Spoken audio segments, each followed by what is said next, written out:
The walk to nowhere. The rain had just started to fall, light and soft like a whisper. The city looked tired.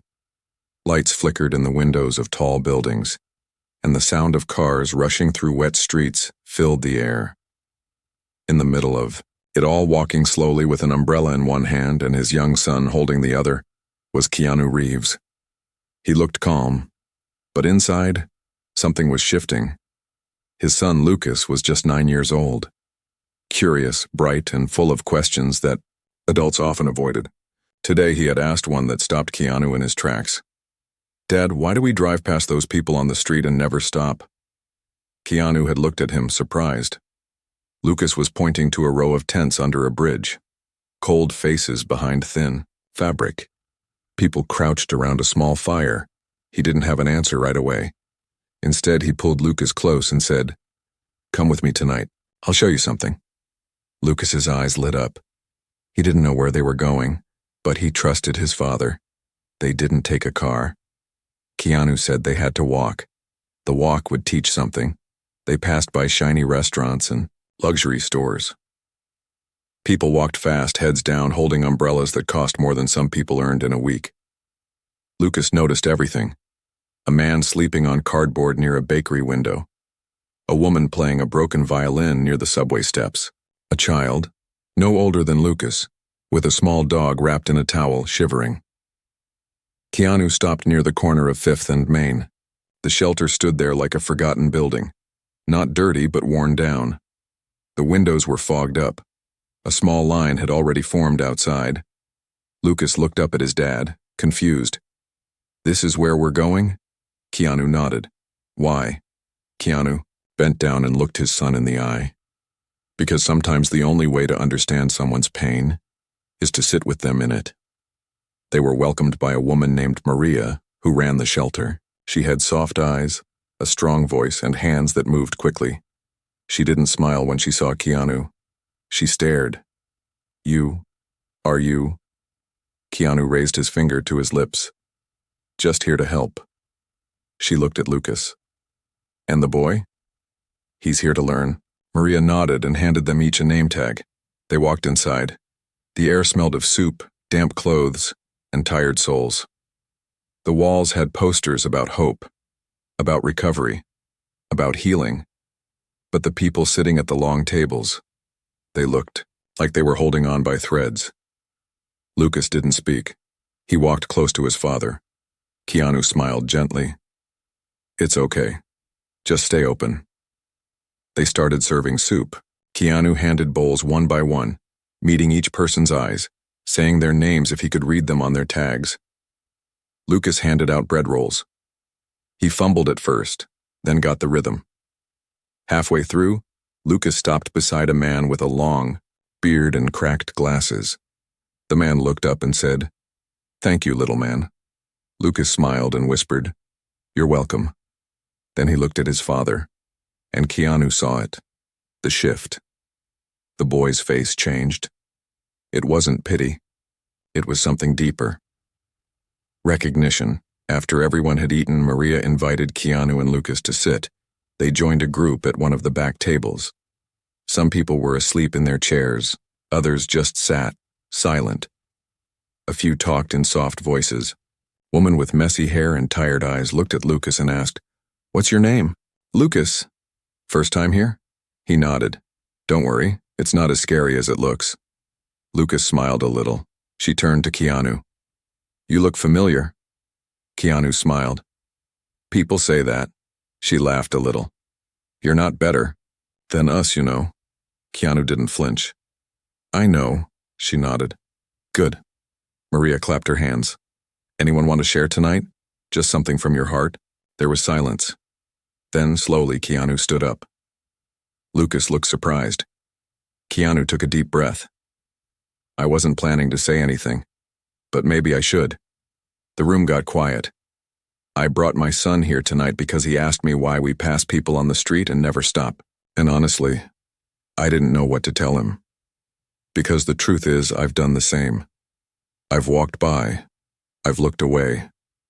Even when I knew better." He paused. But I've also sat on the floor of an empty apartment and cried when no one was watching. I've lost people I love. I felt invisible. Not in the way you feel it here every day, but in a way that left me hollow. Maria's eyes filled with tears. We live in a world that tells us some people matter more than others. Fame, money, power. All lies if you forget to be human. Keanu turned to Lucas. And being human means seeing others. Really seeing them. Not just their face, but their soul. Their story. He looked at everyone in the room. Thank you for letting us be here. Thank you for being human with us. There was silence. Then someone clapped. One person. Then two. Then the whole room. Lucas's eyes were wet. He reached for his father's hand. Keanu squeezed it tight. Later, as they were leaving, the man with the beard from earlier walked up to Keanu. You meant that? Keanu nodded. Good. Because most people don't. They show up with cameras. With guilt. But not with heart. Keanu looked him in the eye. I came with my son because I want him to grow up with a heart that sees. The man smiled. Then, maybe there's still hope.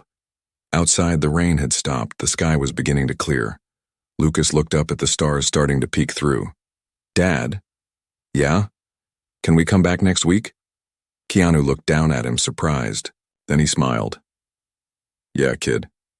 We can come back. And in that moment, as they walked home in silence, side by side, something invisible passed between them. Not just love. Understanding. The beginning of something bigger. The beginning of change. The story behind the silence. The next Saturday evening, the sky was painted in soft orange and gray, and once again, Keanu Reeves walked with his son Lucas through the city streets. This time, Lucas carried a small backpack. Inside it were books, socks, and a pair of gloves he insisted on giving away. As they neared the shelter, Lucas looked up. Do you think they'll remember us? Keanu smiled gently. Sometimes just showing up is enough to be remembered. When they stepped into the shelter, Maria was already waiting at the door. She looked tired but smiled when she saw them. You came back. Keanu nodded. Lucas asked. Maria crouched slightly and touched Lucas's shoulder. Then you must be a very special boy. Lucas smiled and handed her the backpack. I brought some things. I hope they help. Maria's eyes welled with tears. They will. That night, instead of just serving food, Keanu asked if they could sit down earlier and talk with the people. Maria agreed. The room had a soft hum, the kind that fills quiet places when people begin to hope again. They sat beside a man named Harold. He had long gray hair, a sharp jaw, and deep lines on his face. He was carving a small piece of wood with a pocket knife. Lucas watched in silence. What are you making? He asked softly. Harold glanced at him. A bird. Lucas tilted, his head. Why? Harold smiled faintly. Because birds fly free, and when I carve one, even if just for a minute, I forget I'm stuck. Lucas didn't understand it fully, but he nodded anyway. Keanu saw his son's eyes soften. Were you always here? Lucas asked. Harold looked at the ceiling. I was a professor. History. Taught for over 20 years. One day my wife died. In a car accident. Everything fell apart. I lost the house, the job, and eventually the will to fight. Keanu placed a hand on Harold's shoulder. You didn't lose your heart. Harold looked at him for a long moment. No. I guess I didn't. Lucas reached into his pocket and pulled out a bookmark he'd made at school. It had stars and a small drawing of a book on it. Here, for your next story. Harold took it gently, as if it were glass. Thank you, young man. That means more than you know. In the far corner, Maria had set up a circle of chairs. It was something new, a place to talk, if anyone wanted to. Keanu and Lucas joined. Slowly, others came too. A woman named Tricia sat down and crossed her arms. Her clothes were neat but clearly worn. I don't talk much, she said, almost as a warning. Maria nodded. No pressure. But Lucas looked at her and asked, "What's your favorite food?" The question was unexpected.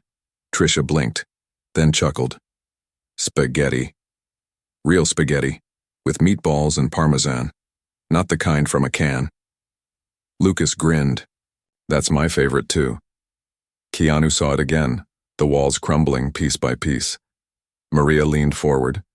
Trisha, would you like to tell us something today? Maybe about before? Trisha hesitated, then she spoke. I was a dancer, trained since I was 5, danced in shows all over. But I got injured. A stage fall. My ankle shattered. They replaced me within a week. That was the end of that dream. Lucas looked down. That's really sad. Trisha smiled softly. Yeah, but life didn't end. I just forgot how to live it. Keanu nodded. Sometimes pain makes us forget our own rhythm, but it never erases it. Trisha looked at him. You're a strange man. He laughed quietly. I get that a lot. After the circle, they returned to the dining area. People were more open now. Laughter echoed once or twice. Lucas sat with a young girl named Sasha, who was around his age. They were coloring on napkins, using old crayons.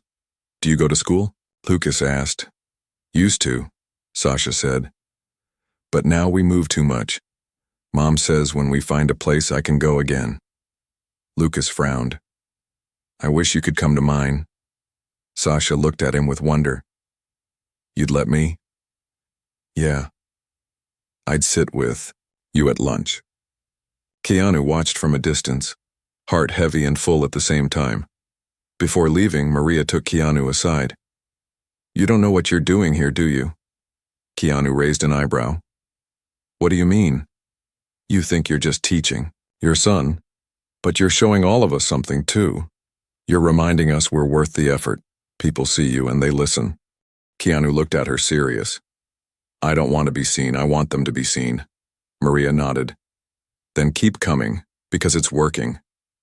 As they left, Lucas stopped near the steps. Dad? Yeah? Can we do more? More? Like, maybe bring books? Or music? Or something happy? Keanu knelt down and looked at his son's eyes wide with purpose. You mean, bring joy? Lucas nodded. Yeah, the kind that doesn't need money. Keanu smiled and hugged him. You're something special, kid. The next day, Keanu made a few calls. He didn't ask for money. He asked for volunteers, for donations, not just clothes and food. He asked for instruments, art supplies, journals. He didn't tell anyone it was for a shelter. He just said it was for people who had forgotten how to dream. By the end of the week, his living room was filled with boxes. Lucas looked around amazed. Dad, are we doing something big? Keanu looked out the window at the night sky. I think we already are. At the next visit, they brought music. An old guitar, a used keyboard, and even a small speaker for playing songs. Sasha clapped when she saw the keyboard. I used to play one like that. Lucas smiled. You still can. Harold brought out his wooden bird, now finished. He gave it to Lucas. You reminded me how to finish something. Lucas held it close. Thank you. Trisha danced, just a little. Her ankle was weak, but her arms moved like wings. And Keanu? He sat in the middle of the room and just watched. Smiles. Tears. Life. Slowly. Returning. Maria found him sitting alone later near the coffee station. Do you know the first time I saw you on screen? She said. Keanu laughed. Don't say Bill and Ted. It was the lake house. Made me cry. And now here you are, making real life cry. He smiled. Life is the only story that matters. Maria looked at him, then whispered something, almost like a prayer. Thank you for remembering us. Keanu didn't answer. He didn't need to. Lucas ran up behind him. Dad, they want us to come back on Tuesday too. Keanu stood and ruffled his hair. Then we'll come, and once again in the middle of that quiet, tired city, something began to grow. Hope. Slow, but real. The gift of one name, the sky was gray again. Not with rain, but with the soft sadness that lingers when winter creeps closer. The streets felt colder even though it hadn't snowed yet. People walked faster, coats were zipped higher, and yet at the homeless shelter on 5th and Main, warmth had started to return, not from the heaters or the food, but from the people. Keanu Reeves and his son Lucas arrived earlier than usual that evening. They were carrying 2 large boxes between them. Lucas had insisted on packing them himself. "Do you think they'll like the journals?" Lucas asked as they climbed the shelter steps. Keanu looked at him and nodded. "They'll love them. Sometimes writing is the only voice people have." Inside, Maria greeted them with a tired smile. She had a clipboard in one hand and a list of names in the other. "Today's already busy. We've got 10 new people, some from another shelter that closed down." Keanu set down the box. "We'll help." Maria gave him a soft look. "You already are."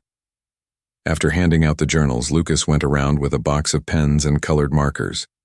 He explained to each person, "This is yours. You can write whatever you want. Dreams, stories, names, even just how you feel." Some smiled. Some nodded quietly. Some just took the journal and stared at the blank page. Keanu sat beside a young man named Rami. He looked no older than 20. His jacket had holes in the elbows and he had headphones around his neck, though they weren't connected to anything. "You like music?" Keanu asked. Rami shrugged. "Used to." "What happened?" Rami looked away. "My dad told me I'd never be good enough, so I stopped trying." Keanu was silent for a while. Then he said, "My dad left when I was 3. Never came back, but that didn't mean I couldn't become something without him." Rami looked at him for the first time, unsure whether to believe it. "You're famous, though." Keanu smiled. "I'm human first." Lucas sat with Sasha again. This time, they weren't coloring. They were writing stories. Sasha had written something in her journal and was shyly letting Lucas read it. "This is really good," Lucas whispered. "You're like a writer." Sasha's eyes lit up. "Do you really think so?" "Yeah. I think one day people will read your books." Trisha, sitting nearby, overheard them. She pulled a scarf tighter around her neck and said, "When you speak truth to a child, they remember it forever." Lucas looked at her. "I'm not a grown-up." "Doesn't matter," Trisha replied. "You've got power in your words." Lucas smiled. Quietly, gently. That night, something new happened. Maria introduced a name circle. The idea was simple. Everyone would sit in a large circle and share their name and one thing they missed most. It started slow. Harold, "I miss my wife's voice." Trisha, "I miss the stage lights." Rami, "I miss playing drums in my garage." Sasha, "I miss my grandma's hugs." Then Lucas raised his hand. Lucas, "I miss Saturday pancakes with my mom before she got sick." The room paused. Keanu placed a hand on Lucas's back. It was the first time Lucas had mentioned her in the shelter. Then came Keanu's turn. "Keanu, I miss silence." Maria tilted her head. "Silence?" He nodded. "Real silence, the kind that feels like peace. Not emptiness." A soft hush fell over the room. And then, one by one, people started whispering things they missed, not because they were told to, but because something had opened. And for the first time in a long time, they weren't just names without homes. They were people with stories. After the circle, Sasha ran up to Maria. "Can we do that again next week?" Maria smiled. "Of course." Lucas stood beside her. "Can we also bring instruments again?" Maria looked at Keanu. "What do you think?" Keanu nodded. "We'll make it happen." The next morning, Lucas had a different kind of idea. "Dad, what if we collect everyone's stories and make a book?" Keanu looked at him. "A book?" "Yeah. Like, we put their names, their drawings, their memories, so people can read them and know they matter." Keanu was quiet, thinking. "That would mean asking them for permission."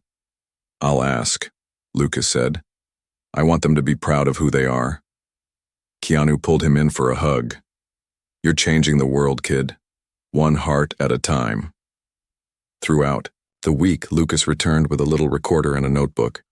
He asked kind questions, waited patiently, and listened. Really listened. He recorded Harold talking about his first history class. He recorded Trisha explaining how dancing felt like flying. He wrote down Rami's lyrics, broken rhymes that held years of hurt. He even drew Sasha's dog, based on her memory because she didn't have any pictures left. At school, Lucas told his teacher about the shelter. She was surprised. "You and your dad go there every week?" "Yeah." But not just to give, to learn. His teacher called Keanu that afternoon. "Whatever you're doing, it's working." Lucas gave a presentation today. Had the whole class silent. Keanu smiled. He's doing all the teaching now. When they returned to the shelter that weekend, Lucas stood before the group with a small stack of printed pages. "This is the beginning of our book. I want each of you to pick your favorite page.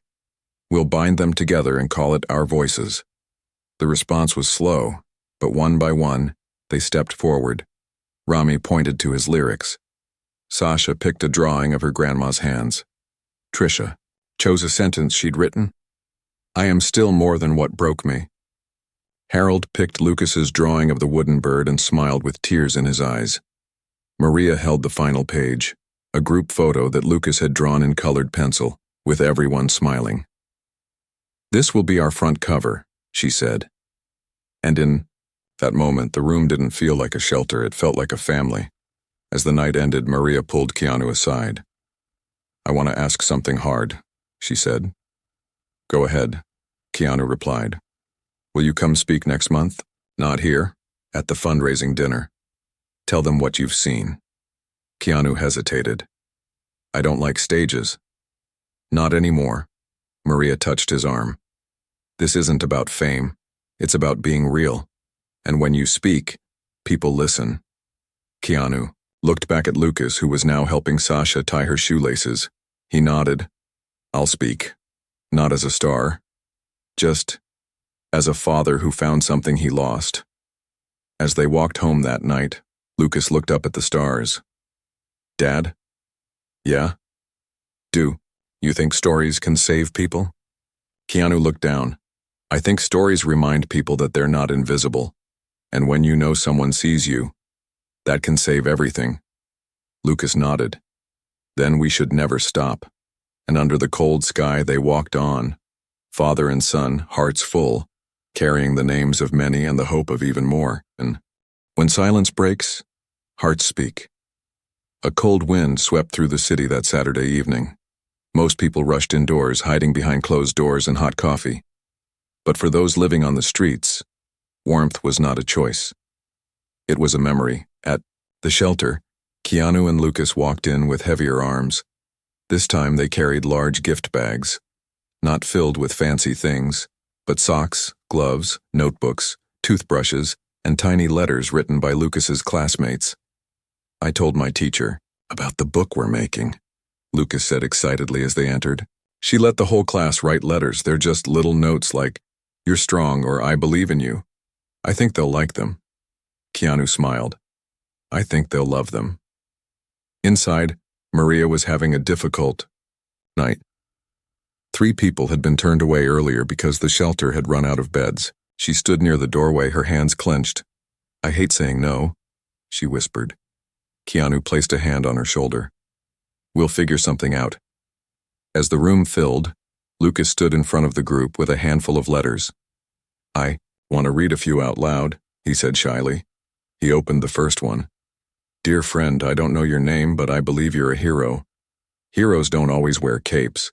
Sometimes they just survive." From Jasmine, age 8. A few people lowered their heads, blinking fast. He read another. "You are not forgotten. I told my mom about you. We're praying. From Marcus." Maria put a hand over her mouth. When Lucas finished reading 5 letters, he passed the rest around in envelopes. No one said anything at first, but then Harold, sitting in the corner with his coat draped over his knees, spoke. "I used to be a teacher, right? But it's been years since I heard a child's voice that wasn't through a memory. Those words. They made me feel like I mattered again. Rami nodded. Yeah. Like someone out there is rooting for us. Sasha clutched her letter tightly. I don't even know Jasmine, but I feel like she saw me. Lucas stood still, holding a box of extra gloves. He looked overwhelmed by the kindness they were showing him, and by the power of words. Keanu gently guided him back to their table and handed him a warm cup of tea. You did something amazing tonight, Keanu whispered. Lucas smiled. They did most of it. Later, the group gathered again for their circle. This time, Maria offered a new prompt. Tonight, share the name of someone who changed your life, even if they're gone. And tell us why, Harold began. Susan. My wife.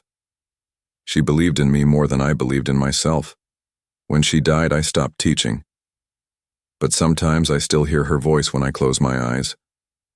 He paused, then added, softly, she would have liked this place. Tricia spoke next. My grandmother. She raised me. She used to hum when she cooked. I still remember that sound when I'm afraid. Sasha said, my mom. Even when we have nothing, she makes me laugh. When it was Lucas's turn, he hesitated. My mom, he said finally. She passed away last year, but she used to tell me that no matter what happens, I should try to leave people better than I found them. The room grew quiet. Lucas blinked, then smiled. I think she'd be proud of this place. Keanu reached over and held his son's hand. She would, he said softly. Later that night, Maria walked over to Keanu. There's someone you need to meet, she said. He just arrived, hasn't spoken to anyone yet. Maybe he'll talk to you. They found a man sitting near the back exit. He had a thick beard, dirty jeans, and a duffel bag clutched tightly. This is John, Maria said. John didn't look up. Keanu sat beside him quietly. He didn't speak right away. He simply opened a small journal from Lucas's collection and placed it gently on the table. John glanced at it. What is this? Some kind of therapy? His voice was rough. No, Keanu replied calmly. Just a page. You don't have to write on it, but if you do, it's yours. John stared at the page. They all look at me like I'm a ghost. Keanu didn't argue. He just nodded. Some ghosts just need someone to believe they're still alive. For the first time, John looked him in the eyes. Who are you? Someone who knows what it's like to feel invisible. John said nothing more, but he didn't walk away. He stayed. And that, Maria would say later, was more than she'd hoped for. After lights dimmed and most people were getting ready to sleep, Maria approached Keanu and Lucas.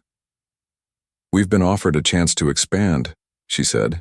Keanu raised his eyebrows. How? An old library 2 blocks from here.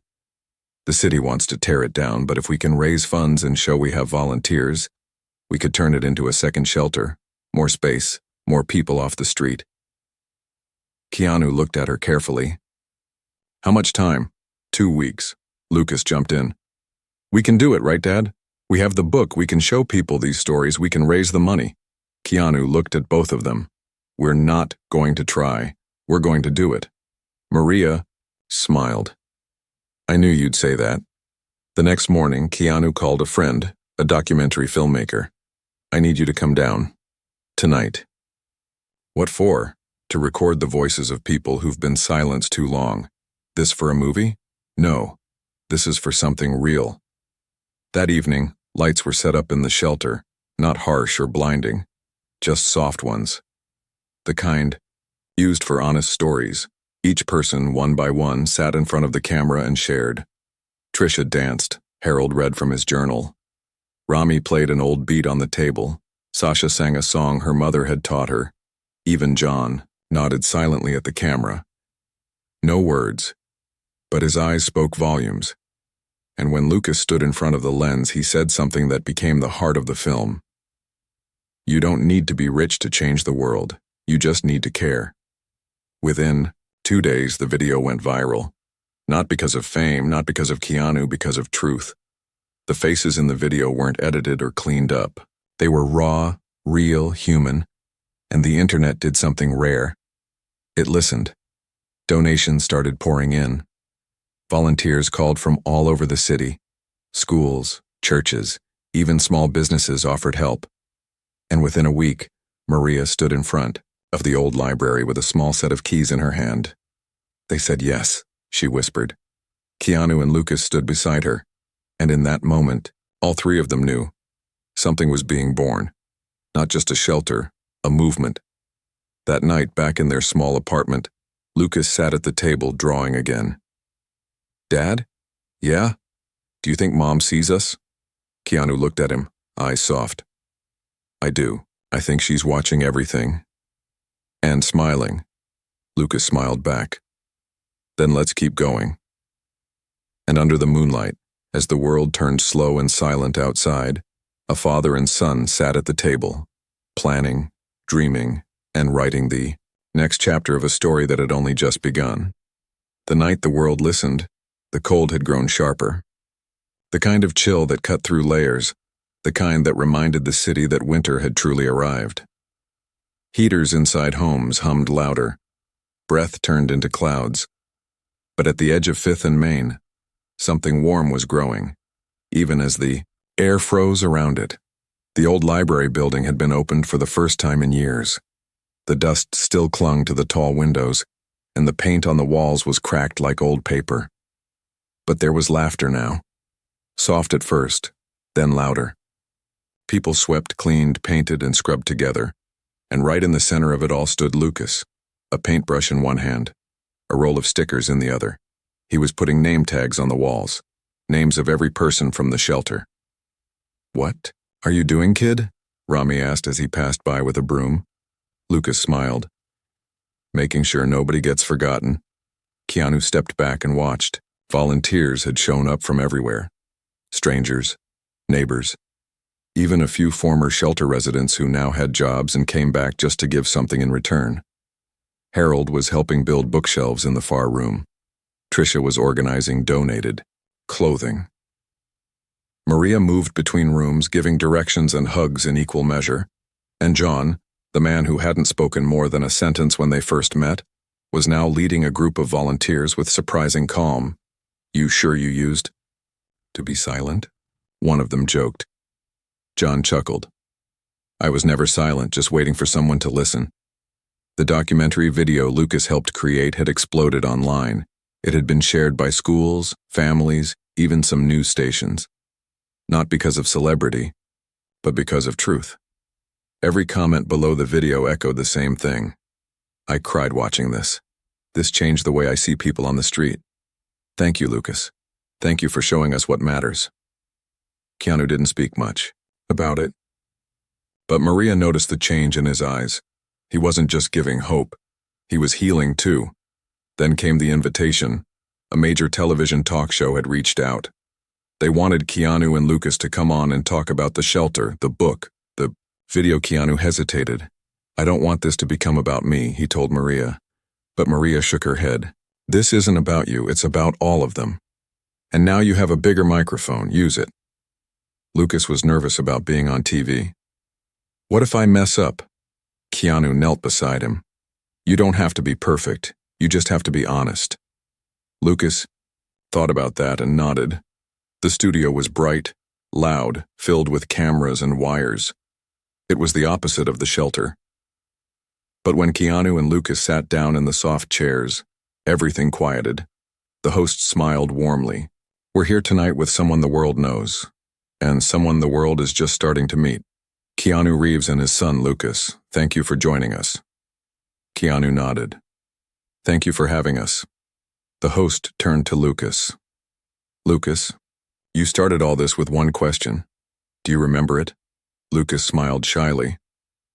"I asked my dad why we walk past people on the street without stopping." "And what did you learn since then?" Lucas looked at the camera.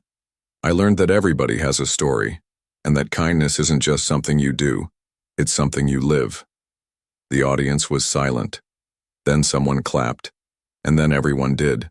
The host leaned forward. "Keanu, what's it been like watching this through your son's eyes?" Keanu paused. I've played a lot of roles in movies, but being his dad, that's the most important one.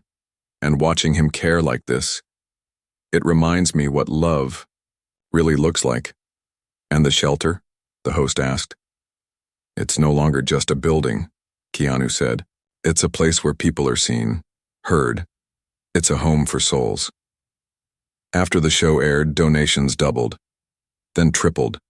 Books arrived by the truckload. So did blankets, food, school supplies. People in other cities started reaching out to ask how they could start shelters too. Maria was overwhelmed. We wanted to help one street, she said to Keanu. Now we're waking up a whole city. Keanu replied quietly. Maybe the world was ready. They just needed a child to remind them. A few nights later, the shelter threw a celebration. Not for money, not for fame, but for the people. They called it Our Voices Night. Each person got to share something, a song, a memory, a laugh. Harold read from his book of quotes. Trisha danced, this time on both feet. Sasha and Lucas sang a silly song about pancakes and superheroes. And then came John. He stepped to the front of the room. His voice was strong. My name is John. I've been homeless for 8 years. For most of that time, people walked past me like I didn't exist. And maybe a part of me believed it. He looked at Lucas. Then this kid handed me a journal and didn't ask for anything in return. He held up the journal. This is what I wrote on the first page. Just one sentence. I am still here. The room was quiet. John continued. I am still here. And I am not done. Everyone clapped. But more than claps, there were tears. Not of pity, but of pride. Later, Lucas whispered to Keanu. He found his voice. Keanu nodded. So did you. Lucas thought for a moment. Can we make this a forever thing? Not just one shelter, but shelters like this, everywhere. Keanu smiled. That's a big dream. Lucas looked up. Yeah, but big dreams start with one step, right? Right. The next morning, Lucas started writing letters, not to kids, but to mayors, to school principals, to libraries across the country. He wrote, We turned an old library into a shelter. Maybe you can too. He signed every letter. Your friend, Lucas Reeves. Within weeks, answers started coming. Some said, thank you. Others asked for help. One principal in Ohio wrote, We've had a locked gym for years. You inspired us to open it for sleeping bags. A mayor in Colorado replied, We watched your video in City Hall. We want to meet with you. And in New York, a group of teenagers started their own project called Our Voices East. The ripple had begun and it wasn't stopping. One evening, as they walked back home from the shelter, Lucas looked up. Dad, yeah, I know what I want to be when I grow up. Keanu smiled. What's that? Someone who listens. And for the first time in a long time, Keanu felt something deep and still inside himself. Peace. He stopped, knelt, and hugged Lucas tightly. You already are. The city still had cold streets. The night was still dark in many corners, but something had changed. In hearts, in homes, and in the eyes of a small boy who chose to care, even when no one asked him to. The echo of every name, the snow came suddenly, that winter. Thick, soft flakes drifted through the sky like falling feathers. The city slowed down. Cars moved cautiously. People stayed indoors. Heaters buzzed constantly. But at the old library turned shelter, the warmth was alive, not just from the new heaters donated last month, but from laughter, music, and the steady hum of purpose. Keanu Reeves stood at the door, shaking snow from his coat. Lucas was right behind him, carrying a large notebook wrapped in brown paper and tied with string. Are you ready? Keanu asked. Lucas looked nervous but nodded. It's finished. They walked inside. Maria greeted them with a smile that barely hid her excitement. You brought it? Lucas held it out. The first copy.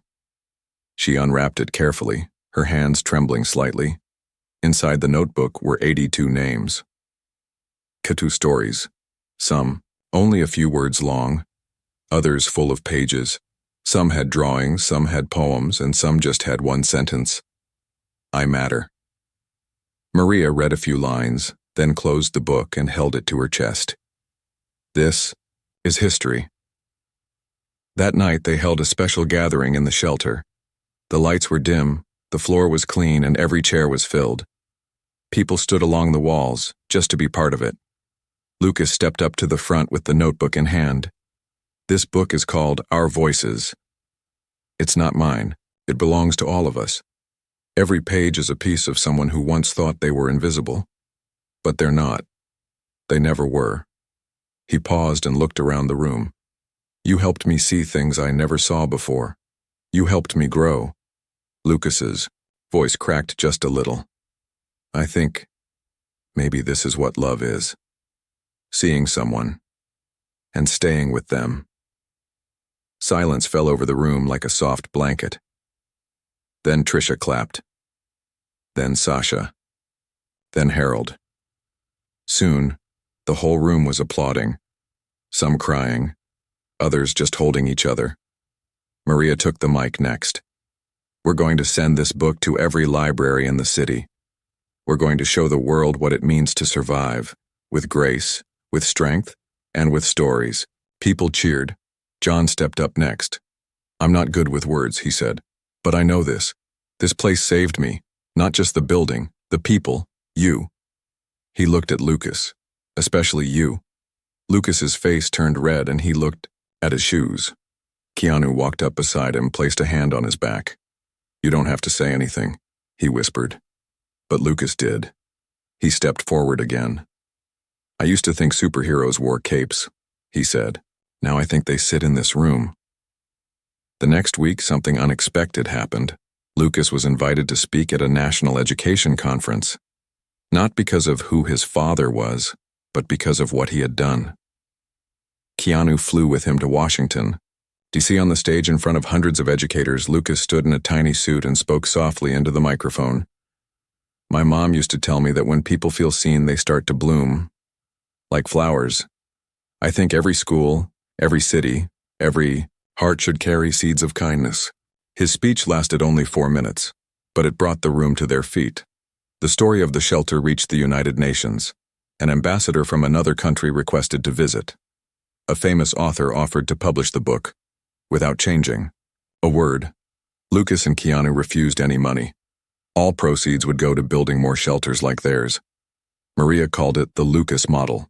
It's not a building, she said during an interview. It's a belief that no one is too small to be heard, and no voice is too broken to matter. Spring arrived early that year.